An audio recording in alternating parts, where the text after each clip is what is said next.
जय हिंद दोस्तों, उज्जवल परिवार आप लोगों के बीच में आज एक बहुत ही विशेष सेशन लेकर के हाजिर है भाई।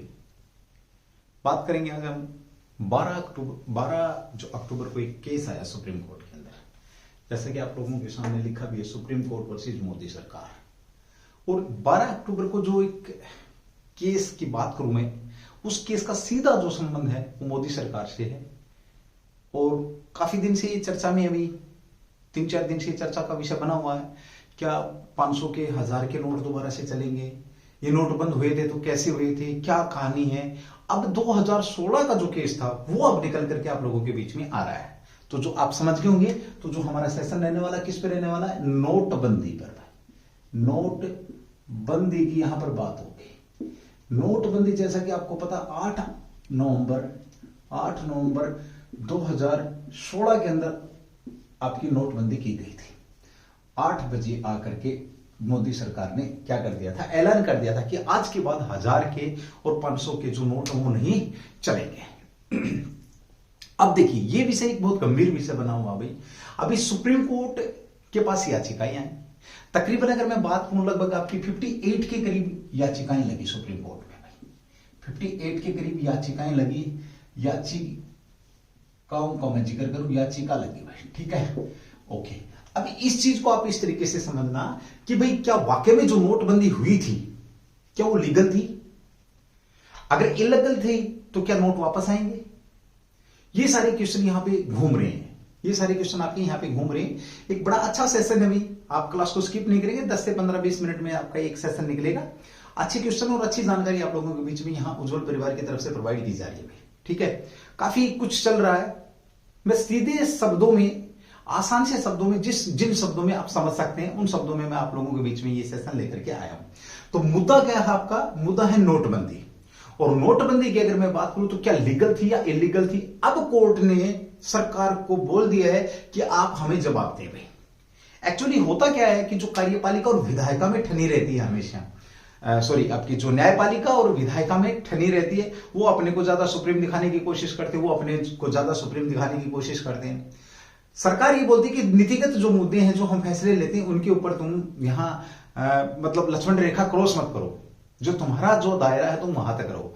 सरकार का कहना होता है ये। इधर अब इस केस में सीधे सीधे सुप्रीम कोर्ट ने कहा है कि जो मेरी जो लक्ष्मण रेखा है, लक्ष्मण रेखा की बात आई थी, वो मैं बहुत अच्छे तरीके से जानता हूं, ठीक है। यानी कि सुप्रीम कोर्ट की तरफ से जो जजेज की जो एक बैठक हुई है, जजेज की जो 5 लोगों की एक बेंच है, उस बेंच ने कहा है कि सुप्रीम कोर्ट अपनी लक्ष्मण रेखा अवश्य जानता, लेकिन तुम हमें ये बताओ कि तुम्हारे पास ऐसा कौन सा कानून था भाई। इन्होंने क्या पूछा, देखो इस कहानी को पूरा सुनना आप लोग। 8 नवंबर 2016 को आपकी नोटबंदी हुई। उसी समय आपका कह सकता हूं दिसंबर के आसपास भी, आपका दिसंबर 2016 में याचिका लगा दी गई थी कि भाई ये जो नोटबंदी है ये किस कानून के तहत, भाई ये किस जो कानून है आपका, इस कानून के तहत इसको नोटों को बंद किया गया है, ठीक है। और तब लेकिन ये केस उठा नहीं, इतना क्यों नहीं उठा? क्योंकि उस समय जो सीजीआई थी, उन्होंने इनडायरेक्ट रूप से गवर्नमेंट के इस फैसले को क्या किया था, एक किस्म से कह सकते हैं कि सराहना की थी कि भाई ये फैसला गवर्नमेंट का लोगों के हित में है। जब ये बात हुई तो वो केस वहां पे दब गया। हालांकि उस समय आदेश हो गया था कि 5 लोगों की जो बेंच बनेगी, यानी कि 5 जज होंगे, वो जज इस बात पर फैसला करेंगे जब याचिकाएं लगी। और याचिकाओं की संख्या मैंने आपको बता दी 58 के करीब, यानी कि 50 से ज्यादा याचिकाएं इसके अंदर लग चुकी हैं। पी चिदम्बरम साहब जो है, उन्होंने भी ये बात जाननी चाहिए कि भाई सरकार के पास ऐसा कौन सा कानून था जिसने एकदम से नोटों को बंद किया, और ये जो नोट बंद हुए क्या ये सही तरीके से बंद हुई है या क्या था ये? कई लोगों का हनन तो नहीं हुआ? ये यहां पर बात यहां पे की जा रही है। तो सबसे पहली बात, अब जब आपका कब ये अब चर्चा में आया है, तो ये 12 अक्टूबर को अब ये चर्चा में आ चुका है केस आपका। 12 अक्टूबर को किसने, सुप्रीम कोर्ट ने सरकार को हलफनामा जमा कराने की बात करी है कि भाई आप हमें एफिडेविट दें कि आपने किस किस कानून के तहत जो आपने नोटबंदी करी, पहला। दूसरा, इन्होंने वो डॉक्यूमेंट मांगे हैं जो कि आपके नोटबंदी से पहले आरबीआई ने जो बैठक करी थी, आरबीआई की जो बैठक थी, तो आरबीआई ने जो बैठक करी थी वो डॉक्यूमेंट चाहिए और उसके बाद के जो डॉक्यूमेंट है वो सुप्रीम कोर्ट ने मांग लिए। अब सुप्रीम कोर्ट इसमें आरबीआई को भी लपेट रहा है। किसको लपेट रहा है? आरबीआई को भी लपेट रहा है कि आरबीआई की जो भूमिका है वो क्या रही इसके अंदर। क्योंकि ऐसा जो गुप्त सूत्रों से पता लगता है कि भाई 7 जो नवंबर है, 7 नवंबर को गवर्नमेंट ने आरबीआई को बोला कि हम नोट बंद करेंगे भाई, ठीक है। हालांकि इन्होंने ये बात बोली थी कि भाई काला धन वापस आएगा, फलाना ढिमकाना, बहुत सारी चीजें यहां पे बात आई है। लेकिन अब सुप्रीम कोर्ट बोलता है कि आरबीआई और सरकार दोनों के दोनों हमें वो डॉक्यूमेंट प्रोवाइड कराए कि किस कानून के तहत। सीधी भाषा में बात कहूं तो सुप्रीम कोर्ट के जो जज हैं, 5 जजों की जो बेंच है, उस जज ने ये बोल दिया कि सरकार हल्फनामा कराए और डेट दे दी है कितने नवंबर की, मेरे ख्याल में शायद 9 नवंबर की उनको डेट दे दी कि 9 नवंबर को आप ये हमारे को बताएंगे कि भाई आपने किस कानून के तहत ये आपने नोटबंदी करी थी, ठीक है। 8 नवंबर को, सॉरी कब, 8 नवंबर को। ये 58 नहीं, आपकी 59 याचिकाएं अगर करेक्ट मैं बात करूं तो, और 8 नवंबर का टाइम दे दिया गया है आपका, सॉरी 9 नवंबर का टाइम दिया गया है अभी, 9 नवंबर का टाइम दिया गया है सरकार को कि आप हमें ये बताएंगे कि आपने किस कानून के तहत ये आपने बंद किया है, किस कानून के तहत आपने नोटों को बंद किया भाई, ठीक है। ये सुप्रीम कोर्ट ने अपनी तरफ से बात बोल दी है, ओके, या नवंबर में कह सकते हैं। अभी सरकार अपना जो पक्ष है वो रखेगी सुप्रीम कोर्ट के सामने। तो सरकार, मोदी सरकार और सुप्रीम कोर्ट में आपका एक कह सकते हैं किस्म से आपका आपस में ठन गई है। अब यहां बात आती है कि 5 जो जजों की जो बैठक है उसके अंदर कौन कौन लोग शामिल है। 5 जो जज हैं उनकी अगर मैं बात करूं 5 जजों की, तो उसमें आपके वी रामा सुब्रमण्यम है, एस अब्दुल्ला नजीर हैं, साथ में अगर हम बात करते हैं तो बी आर गवई हैं, ए एस बोपन्ना है और बीवी नागारत्ना है, बीवी नागारत्ना। चलिए मैं नोट कर देता हूं, यहां पे आप लिख सकते हैं जो बेंच है, कभी आपको अच्छे लेवल पे क्वेश्चन पूछ सकते हैं। देखिए भाई यहां पे आपका पहला बन जाएगा वी रामा सुब्रमण्यम, वी रामा सुब्रमण्यम भाई, ठीक है। दूसरा कौन अभी आपका यहां पर, अब्दुल एस अब्दुल नजीर भाई, अब्दुल जो नजीर हैं ये भी इस बेंच के अंदर है। और कौन अभी आपके अगर हम बात करें तो ए एस बोपन्ना भी आपके, ए एस बोपन्ना भी इसमें है आपके भाई। और कौन आपके भाई यहाँ पे B R Gavai, B R जो गवई है ये भी आपके शामिल है इसमें।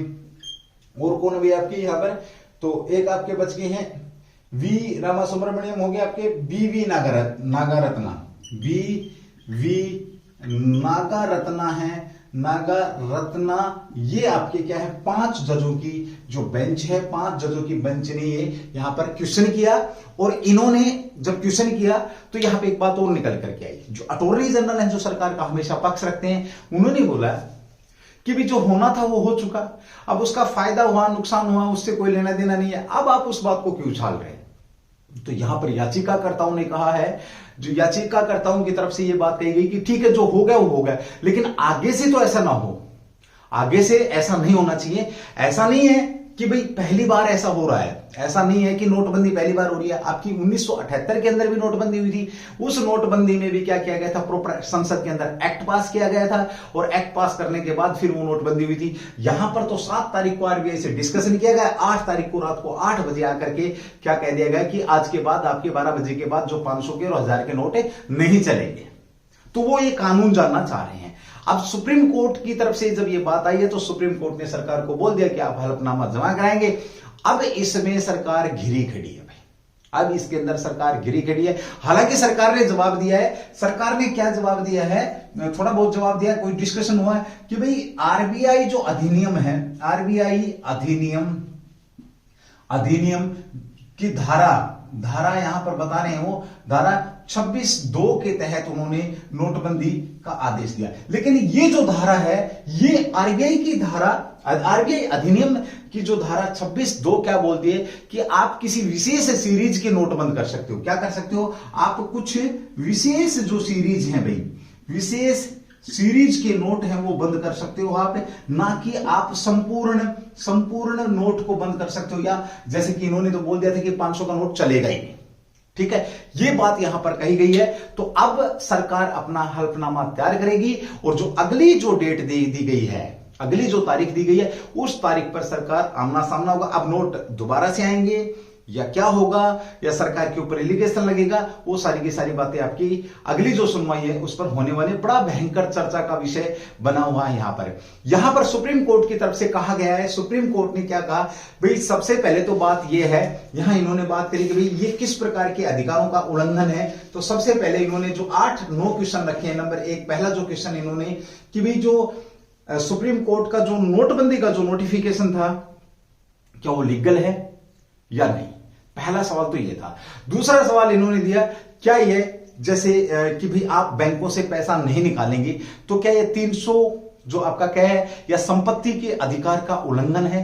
दूसरी बात, तीसरा क्वेश्चन इनका ये है, क्या ये एक्ट नंबर 14 और एक्ट नंबर 19 का हनन है, क्या एक्ट नंबर 14 और एक्ट नंबर 19 का हनन है, ये भी सरकार की तरफ से पूछा गया है। उसके बाद एक बात और कही गई कि जो आपके डिस्ट्रिक्ट सहकारी जो बैंक है उन बैंकों में पुराने नोटों को जमा करवाना और साथ में फिर नए नोटों के निकालने पर जो पाबंदी है, क्या यह सरकार का सही निर्णय था। पांचवा जो था यह था कि भाई एटीएम और बैंक से नोट निकालने की जो लिमिट बनाना, क्या वो फंडामेंटल राइट्स का हनन नहीं था।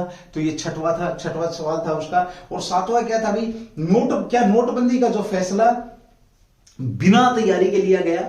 ये 7-8 क्वेश्चन किसके, आपके सुप्रीम कोर्ट के हैं और सुप्रीम कोर्ट ने सरकार को घेर लिया है। और उस समय जो आपके टीएस ठाकुर साहब थे उन्होंने तो इसकी सरकार की तारीफ की थी, लेकिन वर्तमान में जो आपके जज हैं सुप्रीम कोर्ट के, वो आपको पता है हमारा कितनी तारीख तक है, 8 तारीख तक। हाँ, जो आपके अभी चार्ज हो जाएगा उनका, यूयू ललित साहब आपके रिटायर हो जाएंगे और उनकी जगह जो सीजीआई हैं वो आपके आ रहे हैं, डीवाई चंद्रचूड़ साहब आ ही रहे हैं और बेंच ऑलरेडी बन चुकी है। जो 5 मैंने यहां पर नाम बताए आपके, जो रामा सुब्रमण्यम है, एस अब्दुल नजीर साहब हैं, ठीक है, एस बोपन्ना है, BR गवई हैं और BV नागरत्ना है। तो ये सारे के सारे लोग अब इस नोटबंदी को लेकर के सरकार को घेर चुके हैं। अटॉर्नी जनरल क्या पक्ष रखेगी, सरकार क्या पक्ष रखेगी अपना, ये आने वाला समय बताएगा। सरकार घिरेगी, सरकार फंसेगी, या ये कहें कि सुप्रीम कोर्ट अपनी सर्वोच्चता दिखाएगा यहां पर, या जो आपके नोट हैं वो दोबारा चलेंगे। ये सारी की सारी बातें आपकी आने वाले समय में जो तारीख दे दी गई है अगले महीने में, उस तारीख के ऊपर ये बातें आपकी होने वाली है। फैसला अब गवर्नमेंट के ऊपर है कि गवर्नमेंट किस प्रकार से करती है फैसला, फिर उसके बाद कोर्ट के हाथ में है। और याचिकाकर्ताओं में सशक्त याचिकाकर्ता लोग हैं जिन्होंने 59 याचिकाओं को यहां पर दायर कर रखा, वो घूमती फिरती सारी की सारी आपकी सुप्रीम कोर्ट के अंदर पहुंच चुकी है। P चिदंबरम साहब हैं और श्यामा दीवान साहब हैं जो कि आपकी याचिकाकर्ताओं के क्या कर रहे हैं, नेतृत्व कर रहे हैं। श्यामा दीवान साहब हैं, ये याचिकाकर्ताओं की तरफ से ये कर रहे हैं। 15 नवंबर 2016 को इस बेंच के आदेश दे दिए गए थे। कब? 15 नवंबर 2016 को यहां पर याचिकाएं लग चुकी थी आपकी भाई, ठीक है। दिसंबर में आपका यहां पर दे दिया गया था, लेकिन अब उसके ऊपर हरकतें हो चुकी है। तो चलिए दोस्तों, इसी प्रकार की जो जानकारी है उज्जवल परिवार आप लोगों के बीच में जो फैसला आएगा उसको भी लेकर के मैं आसान से शब्दों में लेकर के आप लोगों के बीच में हाजिर हूंगा। इसी प्रकार के आपके जो सेशंस है आप लोगों के बीच में डेली आपको मिलते रहेंगे। थैंक यू, जय हिंद, जय भारत। लेकिन दोस्तों, अगर 1% भी अगर आपको अच्छा लगता है तो प्लीज कृपया करके एक बार चैनल को सब्सक्राइब करें और शेयर जरूर करें अगर सेशन अच्छा लगता है तो। थैंक यू, जय हिंद, जय भारत, डू द बेस्ट।